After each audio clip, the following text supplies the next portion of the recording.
জমজমাটি খাওয়া দাওয়া। ভাত, তার সাথে লাল লাল মাটনের ঝোল আর নিম বেগুন আমের চাটনি। চলো তাহলে রান্নাটা শুরু করে নিই। প্যাকেট কেটে চালটা ঢেলে নিয়েছি, দেখো কি লম্বা লম্বা সরু সরু ভাতটা হবে আজকে। তারপর আমি জল দিয়ে ভালো করে 3-4 বার চালটা ধুয়ে নেবো। ধুয়ে আমি 1 ঘন্টা ভিজিয়ে রাখবো, তারপর ভাতটা বসাবো, তাহলে ভাতটা খুব সুন্দর হবে। কড়া গরম করে সর্ষের তেল দেবো, 5 ফোড়ন আর ধুয়ে রাখা নিম পাতা। তার ফাঁকে আমটা কেটে ধুয়ে নেব। নিম পাতাটা হালকা ভেজে ডুমো করে কাটা বেগুনটা তার ওপর দিয়ে দেবো। একদিকে ভাতটা বসিয়ে দিলাম, বেগুনের ওপর এবার নুন হলুদ একসাথে দিয়ে ভাজা করে নেব। কিছুক্ষণ ঢাকা দিয়ে রাখবো। ঢাকনাটা খুলে বেগুনটা ভাজা ভাজা করে নিলাম। এইদিকে ভাতটাও আমার হয়ে এসছে, কি লম্বা লম্বা হয়েছে দেখো চালগুলো। কড়া বসিয়ে সর্ষের তেল আর 5 ফোড়ন দিয়ে দিলাম। 5 ফোড়ন ভাজা হতেই কাঁচা আম, নুন হলুদ দিয়ে জল দিয়ে দিলাম। এইবার মাংসর জন্য সর্ষের তেল দেবো কড়াই, আর জিরে, তার সঙ্গে তেজপাতা। এইবার আমটা সেদ্ধ হয়ে গেছে, পরিমাণ মতো চিনিটা দিয়ে ভালো করে মিশিয়ে দিই। তেল গরম হতে এবার পেঁয়াজ দেবো, পেঁয়াজটা হালকা ভাজা। টেস্টি আমের চাটনি রেডি। আমার কাজ কমাতে ভাই মাংসটা ভালো করে পরিষ্কার করে দই মাখিয়ে দিয়েছে। পরিমাণ মতো নুন, চিনি, হলুদ গুঁড়ো, 2 রকম লঙ্কা গুঁড়ো আর গোটা রসুন, টমেটো বেটে নেবো।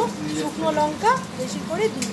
পেঁয়াজটা হালকা ভেজেই এবার রেয়াজি মাটন সব বড়মশাই কড়াই দিচ্ছে। আজকে বড়মশাইকেই দিয়েছি কষতে। এবার সব গুঁড়ো মশলা ওপর থেকে দিয়ে দিলাম, আর প্রেশার কুকারে গোটা রসুন আর আলু। এদিকে মাংস কষা চলছে, সঙ্গে বাটনাটাও দিয়ে দিল। কি সুন্দর রংটা হয়েছে দেখো। একবারে দই দেওয়ার জন্য একটু জল বেরিয়েছে, পুরো বড়মশাই ভাজা ভাজা করবে এটা। তারপরেই প্রেশার কুকারে দিয়ে দেবো। মাংস হয়েই এসছে, তাহলে মাংসর সাথে আর কিছু লাগবে? আর কিছু লাগবে না। নিম বেগুন করেছি, আমের চাটনি আছে, ব্যাস আজকে জমে গেছে। তার সাথে আমাদের এই গন্ধরাজ লেবু দিয়ে আজকে খাসির মাংসের ঝোল জমে যাবে। তাহলে লেবুটা কাটছি। দারুণ একটা গন্ধ বেরিয়েছে। উফ, গন্ধটা শুকেই পেটটা ভরে গেল। কিন্তু না, আমাদের খেতে হবে, তবেই আসল পেটটা ভরবে। এইবার আর একটু কষে প্রেশার কুকারে দিয়ে দেবো।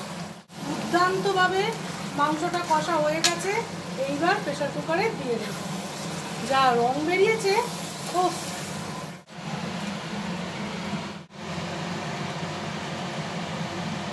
এবার বন্ধুরাই বলবে কিরম মাংসটা কষা হয়েছে।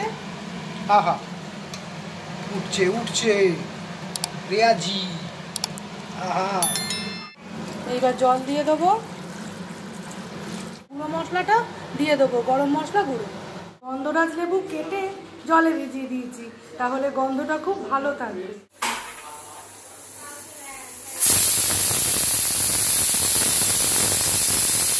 এবার তোমরা সবাই চলো খেতে।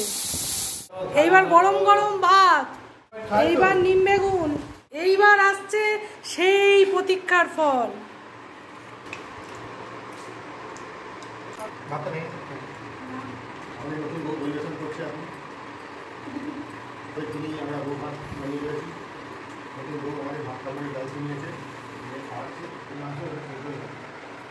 আর কিরম হয়েছে এটা তো অবশ্যই বলতে হবে।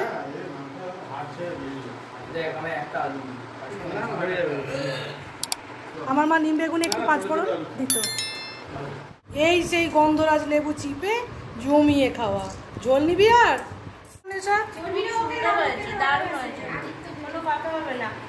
এবার চাটনি দে, আদিত্যকে দে।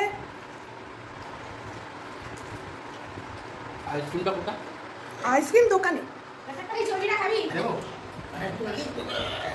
এই নিম বেগুন কেমন খেলি? একটা ভাগ ভালো গন্ধ। ব্যাস ব্যাস।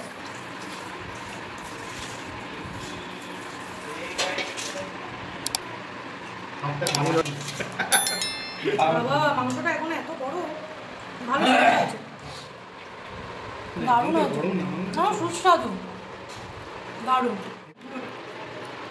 হ্যাঁ, খুব তৃপ্তি পেলাম। আজকের মাংসটা বড়মশাইকে দিয়ে কষিয়েছি, ওর হাতের একটা এমন জাদু দুর্দান্ত হয়। আমি আজকে ক্যামেরায় ছিলাম, ভালো করে কঠোর তোমার হাতেই খাবো। আজকের ভিডিও তোমাদের কেমন লাগলো তোমরা অবশ্যই আমাকে জানিও।